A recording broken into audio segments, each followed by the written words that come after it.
Un chiffre maintenant, les ventes de produits bio ont baissé de 6% en 2022. L'inflation est passée par là, mais les exploitants ne baissent pas les bras.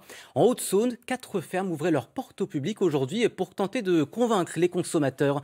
Frédéric Buridan et Antoine Laroche. Charline Noireau a 30 ans. Elle s'est installée en maraîchage bio en octobre dernier. 66 arts à cultiver, un choix totalement assumé pour cette jeune mère de famille. Pendant mes études, j'ai eu l'occasion d'aller voir des systèmes plus conventionnels, de travailler avec des agriculteurs conventionnels. Et en fait, non, c'est là où j'ai envie d'être clairement. Et c'est pas une histoire d'y croire. C'est que moi, demain, je veux pouvoir proposer des légumes sur le marché sans empoisonner les gens. Et puis apporter un légume qui est frais, qui est bon. Alors, en conventionnel aussi, on pourrait apporter un légume qui est frais, qui est bon, mais c'est surtout sans me dire qu'il n'y a aucune molécule dedans qui peut être délétère pour la santé. Le département de la Haute-Saône possède 29 000 hectares de culture en bio, soit la moitié de la surface régionale. 292 fermes ont fait le choix du bio dans le département. Comme Céline et Vincent, ils sont installés depuis 12 ans. 150 hectares, 1000 volailles, 242 poules, 52 vaches laitières. Le tout avec un cahier des charges à respecter.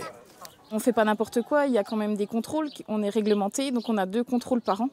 Et tout ça, ça s'explique par la différence de prix puisque nos contrôles sont payants pour avoir notre certification en agriculture biologique.